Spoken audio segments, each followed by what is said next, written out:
یہ مجھے آپ بتائیں گے کہ مجھے کہاں رکنا ہے کہاں نہیں رکنا ہے. مجھے اس بات کا جواب کیوں نہیں آرام سے بھائی آرام سے. کس نے روکا ہوا ہے؟ کورٹ کے آرڈرز میرے ساتھ موجود ہیں. کورٹ نے آرڈرز دیے ہوئے ہیں.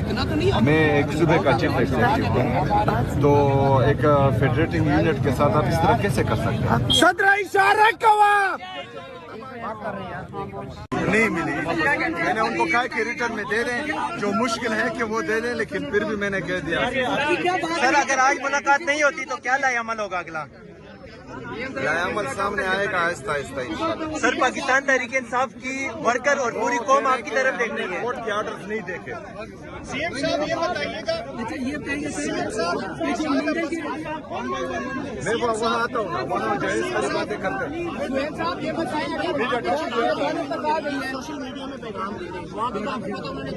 نہیں وہ کرتے ہیں نا, بعد میں کرتے ہیں.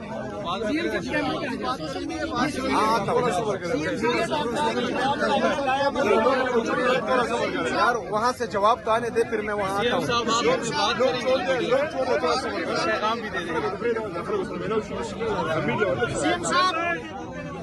افریدی صاحب ایک سوال کا جواب دیں کہ انڈیا کے ساتھ جو ہے افغانی جو حکومت ہے ان کی بات چیت شروع ہوتی ہے تجارت کے حوالے سے, تو آپ کیا سمجھتے ہیں افغان عبوری حکومت کی انڈیا کے ساتھ جو ملاقاتیں ہیں, تو آپ کو اس میں کوئی سازش کی بنیاد آتی؟ دوسرا ہے کہ ہری پور میں آپ نے جلسے میں اعلان کیا کہ یہاں پر وفاق کے اوپر آپ چڑھائی کریں گے, تو ایسے سی ایم آپ کی جو اسٹیٹمنٹ ہے سلطان رائی کی طرح, تو آپ کیا سمجھتے ہیں کہ مودی کی طرح آپ مطلب ووٹ بینک بڑھا رہے ہیں, کیا کر رہے ہیں؟ میری اسٹیٹمنٹ جو ہے ہمیشہ سہیل افریدی کی ہوتی ہے, کسی اور سے کمپیئر کرنے کی ضرورت نہیں ہے.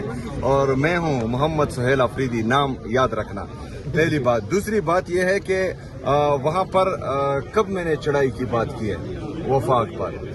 سر افغان حکومت اور نہیں, پہلے یہ آپ کہیں کہ میں نے جو ہے چڑھائی کی بات کی ہے, میں نے کس پر چڑھائی کی بات کی ہے؟ سر افغان حکومت کے بارے میں اچھا, میں یہ چاہتا ہوں, جو میری ذاتی رائے ہے, میری ذاتی رائے یہ ہے کہ پاکستان کو ہمیشہ جو ہے صرف اور صرف اپنا سوچنا چاہیے. پاکستان اس ہر ملک کے ساتھ جو ہے اچھے تعلقات رکھیں جس سے پاکستان اور پاکستانی عوام کا فائدہ ہو. یہی پالیسی جو ہے ہم نے اپنانی چاہیے. ہم نے پہلے اپنے ملک کے مفادات اور اپنی قوم کی مفادات دیکھنے ہیں, اس کے بعد جو ہے جو بھی پالیسی بنے گی تو انشاءاللہ اس میں جو ہے